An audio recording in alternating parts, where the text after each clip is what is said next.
Sayaw tatay, sayaw tatay, ikimbot mo, ikimbot mo. Sayaw Rudolph, sayaw Rudolph, ikimbot mo, ikimbot mo. Ang saya ng umaga, di ba? Oo. Bakit masaya ang umaga? Pero yung masaya, lumalabas siya yung araw eh. Oh, lumasaya. Tapos nakikita mo, maganda rin yung bahay. Yung bahay. Bibigyan tayo ng energy. Oo. Ayun. Araw. So, ibig sabihin tayo sa mga panahong ito, masaya ka. Masaya. Ipaliwanag mo nga sa akin tayo kung bakit masaya si tatay. Sige nga, dali. Ito, ganito yun. Kaya masaya ako dahil dumating siya yan. Hindi.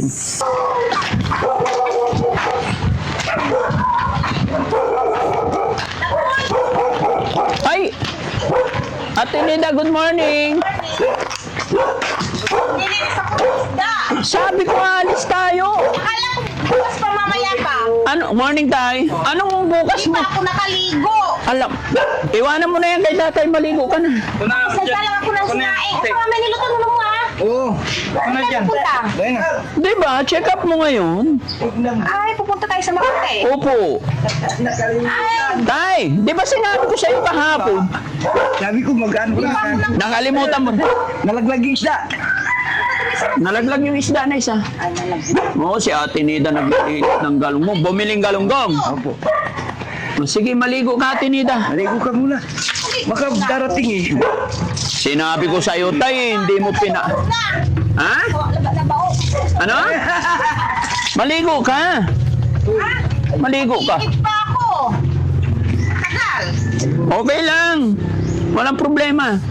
Para fresh na fresh pag sakay sa sasakyan para kasi kasama natin si Ate Dangdang nandyan din. Ay, nandyan din. Opo. Di ba sinabi ko sa'yo kahapon, sabay ko na kayo. Akala ko ano, mamaya pa. Di sabi ko alas 6 madaling alas 6 ng umaga. Wala, nagsasayang ako yun. Oh, pero okay lang yan, walang problema. Nakakaya, mag-aantay pa kayo. Hindi, wag kang mag-alala. Yan. O Kang, hugasan mo na lang yan, no? Yung sinaing ko. Hugasan mo tubig. Magkano na yung tiniluto? Opo. Banlawan mo muna na tubig. Oo, banlawan mo tubig, saka mo ipaksiw yung kalahati. Prito yung kalahati. Takpan mo, baka ito itakip mo yung malaki. Okay.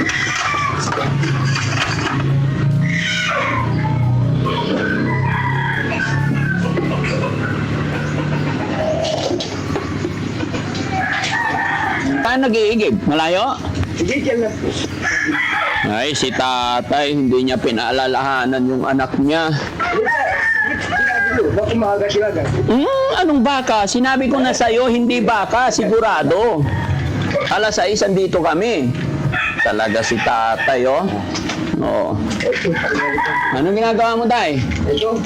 Ayo, ingatan mo tong amba, oh. Pwede pa to. Sige. No? Ayusin mo, magagamit pa yan. Tabla yan. Bigay ko kayo. Baka ano. Ano mo? Hindi takot ang anay dito sa ano yung santol. Hindi takot ang anay? Eh, hinanay.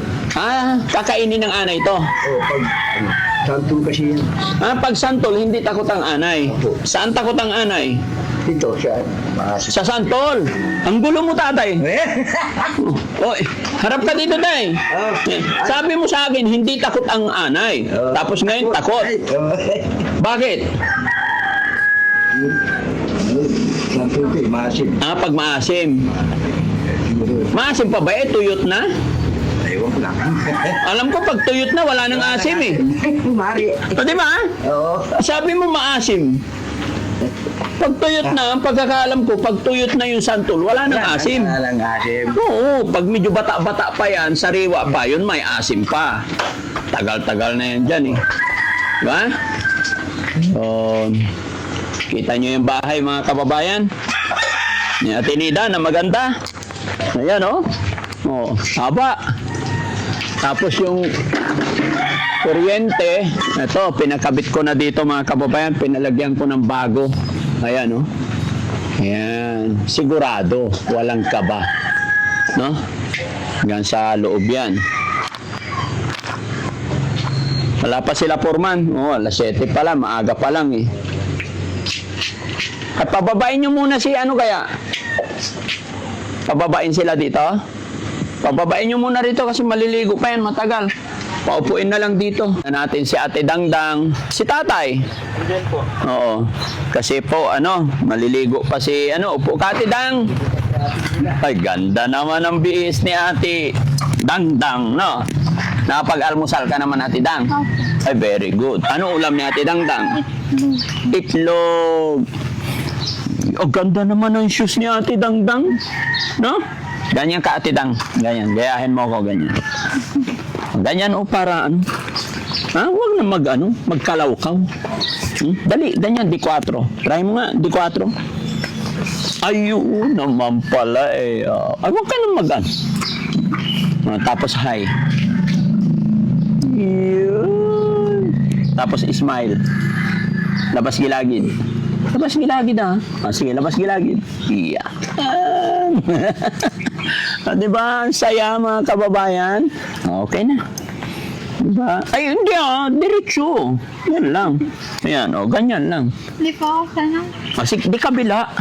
Sa umpisa lang yan, masasanay ka rin. Diba? Huwag na magkalawkaw, ganyan lang. No?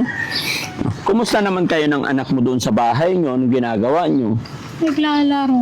Naglalaro. Balita ko, mahilig ka daw sa swimming. Opo. Nag-swimming na naman kayo kahapon. Opo. Masarap ba sa dagat? Masarap po. Oh, bakit gusto mo sa swimming? Ba't gusto mo maligo? Mainit ba dun sa inyo? Mainit ho. Mainit pala. Masaya ba dun sa bahay nyo? Pansin ko, ang dami dun yung mga kapatid mo. Opo. Ano pangalan ng mga kapatid mo? Jocelyn. Jocelyn, Armando, Laika. Laika, Opo. tapos ikaw. 6 yata kayo. Ilan sila tayo? 5 po. 5. Dito ka tayo po ba? 5 pala kayo eh. Ulitin natin. Banggitin mo yung 5 mong kapatid. Armando, Laika, Jocelyn. Meron pa isa. Gabriel. Tapos, sino pa? Yun lang. Hindi meron pa isa. 4. Armando. Panglima ako. Panlima si Dangdang. Kala ko nakalimutan mo si Dangdang eh. Diba? Kasi 5 kayo eh. Sige nga, isa pa nga. Armando. Laika. Jocelyn. Gabriel. May isa pa nawawala. Sino ba ito isa? Yung panlima. Si Ate Dangdang, kapatid nyo rin? Diba? Ito si Dangdang, panlima. Very good. 5 kayong magkakapatid. Ano? Galing. Ate Dangdang, sayaw ka nga. Marunong ka sumayaw? Hindi po. Turuan kita. Para exercise. Gusto mo?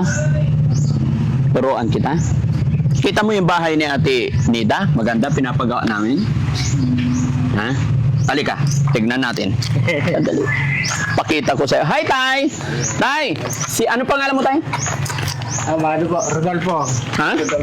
Tatay Rodolfo, si Tatay Simon. Modisto. Modisto. Sorry. Tatay Simon, dito ka. Ay, Tatay Modisto, dito ka. Ayan. Siya po yung tatay ni Ate Nida. Ayan, magkakaibigan. Ayan. Diba? Tapos maganda sana nandito si Tatay Simon. Tapos tatay ni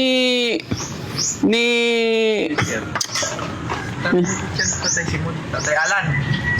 Tatay Alan. Hindi. Tapos doon si tatay ni Tintin. Parang maganda magkakasama yung mga yan eh. Leader si Kuya JJ. Si Kuya JJ ang leader. Tapos si Tatay Alan. Tatay Simon. Tatay Simon. Tatay ni Tintin. Tatay ni Tintin nga. Tatay Rodolfo. Tatay Rodolfo. Oh, pusag. Pupugi ng mga tatay nila, no? Gatorade. Kaso matatanda na. Matatanda. Okay lang yun. Oh, ayan. Ka na pa eh. Ha? Ka na. 75 na po. Ay, sige. Oh, magkwentuhan nga kayo. 72 lang. Mas matanda pa ako sir. Oo. Bagan mo pa rin. Oh, pare. Dati nung kalakasan ko pa, bike. Bike. Ito Robluson. Hindi nga rin nakasali sa mga Hindi nakasali. ganong paligsahan. Akin bahay lang. Kasi yung mga humahawak ng gab doon sa amin, lumapit din ako sa kanila. No? Kaso wala. Ayaw nila sa'yo? Bakit? Hindi ko nga alam. Pero mahilig ka magbike. Hindi sa pagyayabang dati. Nasubukan ko ng binike yung hanggang doon sa amin hanggang Maynila. Ganun. Ilang oras? 8. 8 oras. Ay, walang. Malakas ka pa nun. Bagyo lang gusto ko sanang maakyat noon kaya kaso wala akong makasama. Ako lang mag-iisa. Biskaya, inaakyat ko na yan hanggang Solano noon. Pero ngayon wala. Oh, syempre. Mga anong taon ka nun tayo nung nagbabike ka? Nag-umpisa ako niyan 18. 18. Pero nung time na mula bahay nyo hanggang Manila, anong edad ka nun? Mga 25 na po. 25 years old. Bakit tayo? Ano ang rason? Bakit gusto nyong magbike na wala naman premyo? Mga ganun. Hindi kasi mga tao dito sa Pangasinan sobrang hilig sa bike talaga. Ang daming team na sumasali dito ng Toro Bluson noon dati. Anong tawag? Toro Bluson. Toro Bluson. Ano ibig sabihin ng Toro Bluson? Yung iikutin nila dito sa buong Tour of Luzon. Okay, akala ko Tour of Luzon. Okay, I got it. Masarap kasi magbike, no? Opo. Exercise. Kaya nakita ko yung anak ni Ate Dangdang na lalaki, mahilig din magbike eh. So, dugo sa... Yung bunso ko ngayon, yun yata ang naka-ano sa akin. Dahil kahapon, pumunta sila sa Baguio. Nagbike din. 5 sila. Oo, naakyat nila yon. Oo, nung ipinakita nila yung video niya, nandun na sa Layon. Nakita mo? Oo, nakita namin. Sinusubaybayan namin siya. Okay, very good. Si tatay naman, tay, ano naman ang... Siya naman, tanungin mo, tay. Oo. Brad, ano naman ang... Karpintero. Karpintero lang. Hindi, yung karpintero, tay, trabaho mo yon. Opo.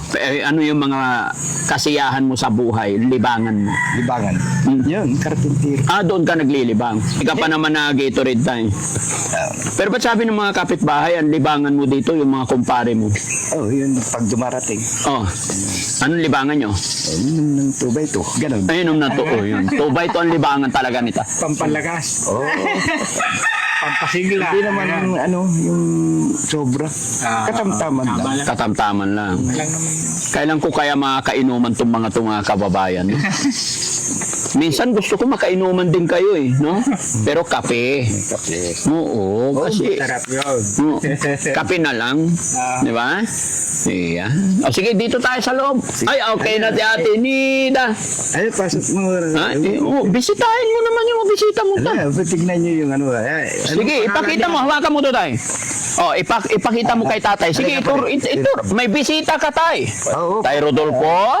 Kay parin Ipasyal natin sila. Ipasyal natin. Papasugin natin. Tanggapin natin ang bisita. Kay Ninida.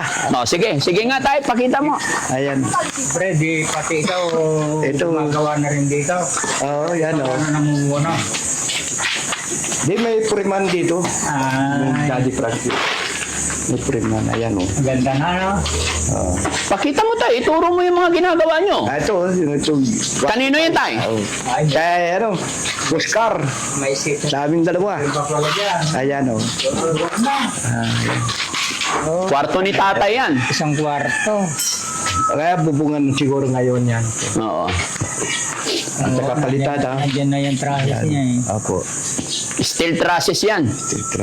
Matibay na po yan. Oo, tibay na. Alaga lang ng pentor. Ayun. Totoo yun, tay. Kasi kailangan talaga, pag may bahay ka, at least every 3 to 5 years, pinipinturahan ng bahay. Kasi pag hindi mo pininturahan, papangit ng papangit. Parang katawan din natin yan.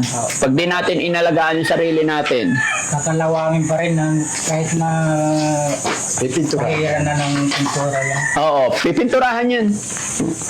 Para hindi siya, tawag nito, madaling kalawangin. Ayan. Hindi ko lang alam kung magkano pa ubusin namin dito. Ano tay? Oo nga eh. Mga magkano pa tay? Palagay ko, malaki-laki pa. Pintura. Kaya hindi ko pa alam kung magkano. Nagugulat ako pag dumarating ang resibo kay Purman eh. Yun lang ako.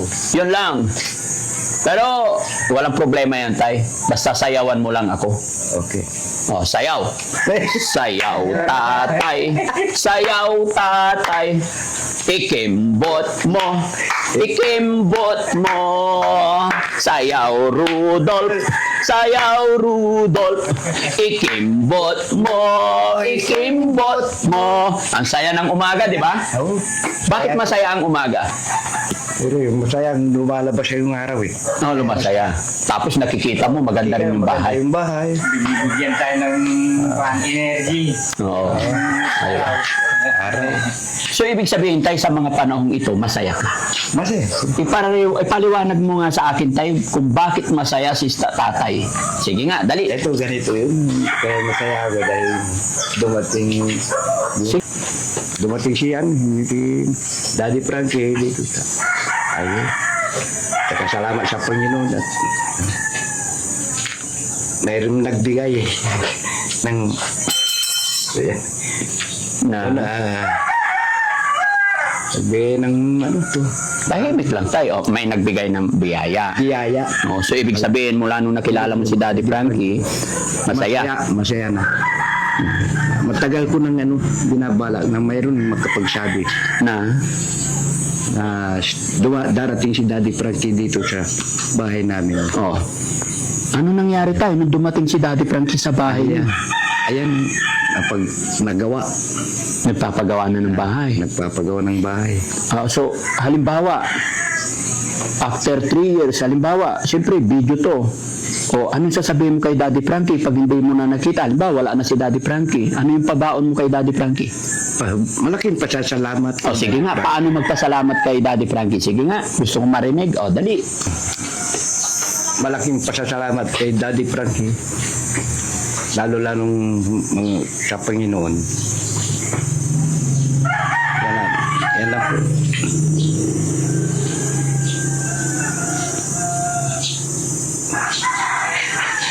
Maraming salamat. Maraming salamat. Ba't ka umiiyak, tay? Ha? Ba't lumuluha si tatay? Kasi? Kasi hindi ko maasahan na darating ng ganito. Hindi mo inaasahan na magkakaroon kayo ng bahay. Kakaroon ng bahay. Dahil po yan kay God. Dahil lalo-lalo kay God. Yes po. Lalo-lalo kay God. Maraming salamat sa Hindi mai-express ni tata yung gusto niyang sabihin, no? Pero makikita mo naman sa kanyang mukha, makikita mo sa kanyang reaction na masaya siya. At salamat po talaga sa ating Panginoon dahil, yun nga po, dahil nakakagawa tayo ng mga ganitong bagay, nakakatulong tayo ng mga ganitong bagay sa ating mga kababayan, mga kapatid,